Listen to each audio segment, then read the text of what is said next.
Wala na ngang halong-halong etchos pa, pero faldo na naman tayo today. So alam niyo na mga guys, kapag simula pa lang ng pukot at ganito na kaagad talaga yung view nyo, ay talagang mawawala talaga ang inyong pagod. Sino ba namang hindi mawawala ng pagod, di ba?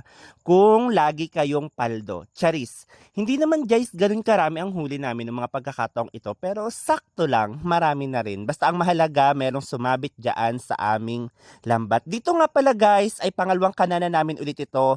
At nung makita nga namin sa pangalawang kana na namuti na naman yung isda sa lambat, ay talagang ginanahan na naman talaga kami sa paghila-hila ng lambat. So ayan nga pala ako guys, wala na ako ibang ginawa dyan kundi mag-vlog-vlog, mag-video-video. Dahil alam nyo na nga, alam nyo naman mga guys, part-time ko ang pagiging vlogger. Charis, part-time ko ang pagiging mangingisda at part-time ko rin ang pagiging vlogger. Lahat ng yun guys ay part-time ko lang. 'Di ba?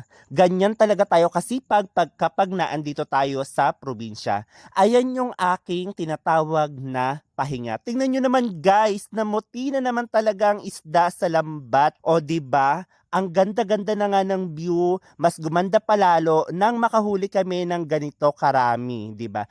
By the way pala mga guys, hindi sa lahat ng pagkakataon ay ganyan talaga karami yung aming nahuhuli. Tulad nung unang kana namin guys, medyo konti lang talaga yung aming nahuli. So, ako talaga dyan guys ay bukod sa pa-video-video ako, tinatawagan ko na nga pala dyan guys si mama na magdala ulit ng another banyera. Kasi nga guys, ang dala lang naming banyera dyan ay isa lang.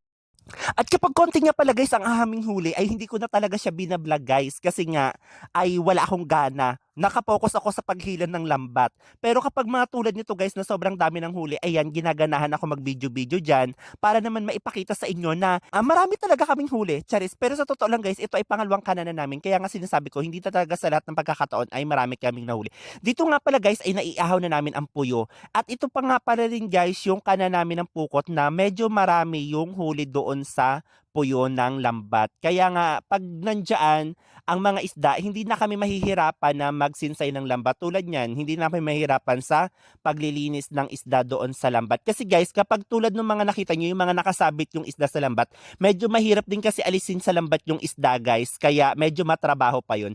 Dito nga pala guys, ay hayan, inimis na nila rin yung lambat. At ito na nga pala guys, yung last part ng video, nakaranas din ako for the first time in my life ang magbuhat ng, ayan, isang banyera. Hindi naman first time, siguro ginagawa ko rin naman yun, pero hindi sa ganitong paraan, yung bit-bit-bit-bit lang sa kamay. Kasi nga guys, ang sakit na ng kamay namin dyan, at dito nga pala guys, ay nagpa-video ako dun sa atid ko.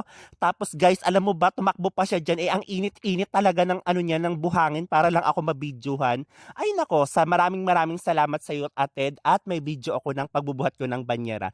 Ayun na lang guys, hanggang dito na lang aking video. Maraming salamat sa panonood. Muli pa like, share, follow, and everything. Okay, maraming salamat guys. See you again.